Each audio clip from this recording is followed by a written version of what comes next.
Iran Iraq যুদ্ধের ইতিহাস। ইরানের উপর ইরাকের সাবেক বাথ শাসক সাদ্দামের আগ্রাসনের পেছনে কিভাবে তৎকালীন প্রাচ্য ও পাশ্চাত্যের দুই পরাশক্তি ঐক্যবদ্ধ হয়ে গিয়েছিল, আজকের আসরে আমরা সে বিষয়ে কথা বলার চেষ্টা করব। ইরাকের ইরান আগ্রাসনের মতো আর একটি ঘটনাও পাওয়া যাবে না যেখানে প্রাচ্য ও পাশ্চাত্যের দুই পরাশক্তি সম্মিলিতভাবে একটি পক্ষ নিয়েছিল। ইসলামী বিপ্লবের আগে ইরানের তাবেদার শাহ সরকার ছিল মধ্যপ্রাচ্যে মার্কিন নীতি বাস্তবায়নের প্রধান হাতিয়ার। বিপ্লবের মাধ্যমে শাহ সরকারের পতনের ফলে আমেরিকা সবচেয়ে বেশি ক্ষতিগ্রস্ত হয়, কারণ তাৎক্ষণিকভাবে শাহের মতো প্রভাবশালী ক্রীড়নক ভূমিকা আর কারো পক্ষে পালন করা সম্ভব ছিল না। এ কারণে ইরানের ইসলামী বিপ্লবের ক্ষতি করার জন্য আমেরিকা সর্বশক্তি নিয়োগ করে। ওয়াশিংটন ইরানের ইসলামী সরকার উৎখাতের প্রকাশ্য ঘোষণা দিয়ে তেহরান বিদ্বেষী তৎপরতা শুরু করে। এই অবস্থায় 1980 সালের 6 জুলাই তৎকালীন মার্কিন জাতীয় নিরাপত্তা উপদেষ্টা জেবিগনিউ ব্রেজিনস্কি জর্দান সীমান্তে ইরাকের সাবেক স্বৈরশাসক সাদ্দামের সঙ্গে সাক্ষাৎ করেন, যার ফলে বাগদাদ ওয়াশিংটন সম্পর্কে নতুন অধ্যায়ের সূচনা হয়। ওই সাক্ষাতের জের ধরে তৎকালীন মার্কিন প্রেসিডেন্ট জিমি কার্টার ইরাকের কাছে 5টি যাত্রীবাহী বোয়িং বিমান বিক্রির অনুমতি দেন এবং ইরানে আগ্রাসন শুরু করার কয়েকদিন আগে ইরাকের কাছে জেনারেল ইলেকট্রিক কোম্পানির ইঞ্জিন বিক্রির উপর থেকে নিষেধাজ্ঞা তুলে নেন। সে সময় সোভিয়েত বলয়ভুক্ত ইরাকের সঙ্গে আমেরিকার সম্পর্কে চরম টানাপোড়েন থাকা সত্ত্বেও ইরানের নবগঠিত ইসলামী সরকার ব্যবস্থা উৎখাতের জন্য সাদ্দাম হয়ে দাঁড়ায় আমেরিকার সবচেয়ে ঘনিষ্ঠ বন্ধু। এদিকে সাদ্দামও এতদিন ইরানের শাহ সরকারের কারণে আমেরিকার কাছে ঘেঁষতে না পেরে যে মনোকষ্টে ভুগছিলেন, তারও অবসান হয় আমেরিকার নয়া কৌশলগত সিদ্ধান্তে। ইরাকের সাবেক এই স্বৈরশাসক সৌদি আরবের সঙ্গেও সম্পর্ক শক্তিশালী করেন। তিনি আমেরিকার আরও বেশি ঘনিষ্ঠ হওয়ার জন্য মুসলিম বিশ্বের জন্য লজ্জাজনক ক্যাম্প ডেভিড চুক্তির বিরোধিতা করা থেকে সরে আসেন। সাদ্দাম হুসেইন আমেরিকার কৌশলগত নীতি সঠিকভাবে উপলব্ধি করেন এবং তেহরানের সঙ্গে ওয়াশিংটন কূটনৈতিক সম্পর্ক ছিন্ন করার একদিন পর 1980 সালের 9 এপ্রিল ঘোষণা করেন ইরাক নিজের গৌরব ও সার্বভৌমত্বকে রক্ষা করার লক্ষ্যে যুদ্ধ করতে প্রস্তুত।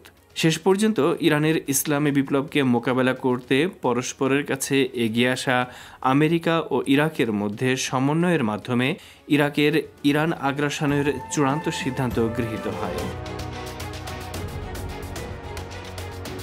সাদ্দাম ইরানে আগ্রাসন চালাতে আগ্রহী বলে খবর পাওয়ার পর মার্কিন সরকার ইরানের সামাজিক, অর্থনৈতিক ও সামরিক পরিস্থিতি সম্পর্কিত সব তথ্য সৌদি আরবের মাধ্যমে সাদ্দামকে সরবরাহ করে। এসব তথ্য সাবেক শাহ সরকারের শাসনামলে ওয়াশিংটন সংগ্রহ করেছিল। এর ফলে ইরানে আগ্রাসন চালাতে বদ্ধপরিকর হয়ে যায় সাদ্দাম। 1982 সালের 9 জুন ফরাসি সাময়িকী জুন আফ্রিক এ সম্পর্কে লিখেছে, যুদ্ধ শুরুর ঠিক 1 মাস আগে সৌদি সরকার সাদ্দামকে উপহার প্রদান করে, আর তা হল ইরানের সামাজিক, অর্থনৈতিক ও সামরিক পরিস্থিতি সম্পর্কে আমেরিকার গোয়েন্দা সংস্থাগুলোর প্রতিবেদন। এমনকি ইরানের সেনা সংখ্যা, সমরাস্ত্রের পরিমাণ ও সেগুলোর অবস্থান সহ এ ধরনের পুঙ্খানুপুঙ্খ গোপন সব তথ্য সাদ্দামের হাতে তুলে দেয় সৌদি আরব। ফলে ইরাকের ইরান আগ্রাসনের ক্ষেত্র সম্পূর্ণ প্রস্তুত হয়ে যায়। ইরানের সেনাবাহিনী ও সমরাস্ত্র বিপ্লবের আগে শতভাগ আমেরিকার উপর নির্ভরশীল ছিল। ইরানের সেনা কর্মকর্তারা তাদের পেশাদার প্রশিক্ষণ আমেরিকা থেকে গ্রহণ করতেন।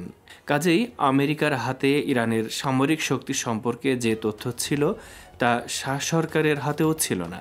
কাজেই এত গোপনীয় প্রতিবেদন হাতে পাওয়ার পর সাদ্দাম চরম পুলকিত হন এবং তিনি ধারণা করেন আগ্রাসন শুরু করার 3 দিনের মাথায় ইরাকি বাহিনী ইরানের দক্ষিণ পশ্চিমাঞ্চলীয় খুজিস্তান প্রদেশ দখল করতে পারবে। ফরাসি পত্রিকা ডার স্পেইগেল সে সময় এ সম্পর্কে এক নিবন্ধ প্রকাশ করে জানায়, এমন অনেকগুলো কারণ রয়েছে যার ফলে বলা যায় যে কোনো ক্লাসিক্যাল যুদ্ধে ইরাকের কাছে ইরান পরাজিত হবে, কারণ ইরাকের রয়েছে সুসজ্জিত ও সুপ্রশিক্ষিত একটি সেনাবাহিনী। মার্কিন পত্রিকা হেরাল্ড ট্রিবিউন এ সম্পর্কিত এক বিশ্লেষণে জানায়, মার্কিন সমর বিশেষজ্ঞরা মনে করেন বর্তমানে ইরানের সেনাবাহিনীর পক্ষে দেশটির সীমান্ত রক্ষা করা সম্ভব নয়। ইরাকের সঙ্গে কঠিন যুদ্ধ শুরু হলে কয়েকদিনের মধ্যে অথবা সর্বোচ্চ 1-2 সপ্তাহের মধ্যে ইরান পরাজিত হবে। ইরানের উপর ইরাকের আগ্রাসনের সময়ে ইরানি কর্মকর্তাদের মধ্যেও প্রয়োজনীয় সমন্বয় ও ঐক্য ছিল না। বিপ্লবের ঠিক পরপরই তখনও প্রশাসন ঢেলে সাজানোর কাজ চলছিল এবং শাহের শাসনামলের অনেক কর্মকর্তা বাহ্যিকভাবে নিজেকে বিপ্লবী বলে দাবি করলেও শত্রুদের পক্ষে কাজ করত। এমনকি বিপ্লবীদের মধ্যেও শত্রুর পক্ষে কাজ করা লোকের অভাব ছিল না। এ ধরনের দ্বৈত চরিত্রের মানুষদের শীর্ষে ছিলেন ইসলামী প্রজাতন্ত্র ইরানের প্রথম প্রেসিডেন্ট ও সশস্ত্র বাহিনীর তৎকালীন সর্বাধিনায়ক আবুল হাসান বনি সদর। তিনি ইসলামী ইরানের প্রতিষ্ঠাতা ইমাম খোমেনি রহমতুল্লাহ আলাইয়ের বিশ্বাসভাজন হয়ে বিপ্লবের প্রতি চরম বিশ্বাসঘাতকতা করেন। তিনি বিভিন্ন ফ্রন্টে আগ্রাসী ইরাকি বাহিনীর বিরুদ্ধে লড়াইরত ইরানের সেনাবাহিনী ও গণবাহিনীর কাছে অস্ত্র ও রসদ পাঠানো বন্ধ করে দেন। এখানে উল্লেখযোগ্য যে ইরানে কমান্ডো অভিযান চালাতে গিয়ে ব্যর্থ হওয়ার পর মার্কিন সরকার ইরানের বিরুদ্ধে সামরিক অভ্যুত্থান অথবা যুদ্ধ এ দুটোর যে কোনো একটি বাস্তবায়ন করার বিষয়টি পর্যালোচনা করে শেষ পর্যন্ত অভ্যুত্থান ঘটানোর বিষয়টিকে চূড়ান্ত করেছিল। এ সম্পর্কে অভ্যুত্থান প্রচেষ্টাকারীদের একজন পরবর্তীতে স্বীকারোক্তি দেয় যে যুদ্ধ ও অভ্যুত্থান এ দুটোর মধ্যে কোনটা আগে শুরু হবে তা নিয়ে আলোচনা হয়। যদি অভ্যুত্থান ব্যর্থ হয় তাহলে সেনাবাহিনীর ভগ্ন মনোবলের সুযোগে ইরানের বিরুদ্ধে যুদ্ধ চাপিয়ে দিলে তাতে তেহরানকে সহজে কাবু করা যাবে। ইরানে অভ্যুত্থান ঘটানোর প্রচেষ্টা অঙ্কুরেই ধরা পড়ে যাওয়ার পর তেহরান যাতে অভ্যুত্থানকারীদের বিচারের দিকে মনোযোগ না দিতে পারে সেজন্য ইরাকি বাহিনী সীমান্তের 20টি ফ্রন্টে একযোগে হামলা চালায়। এখান থেকে প্রমাণিত হয় আমেরিকার পাশাপাশি সাদ্দাম সরকার ও তার সহযোগী কিছু আঞ্চলিক দেশ ওই অভ্যুত্থান প্রচেষ্টায় সরাসরি জড়িত ছিল।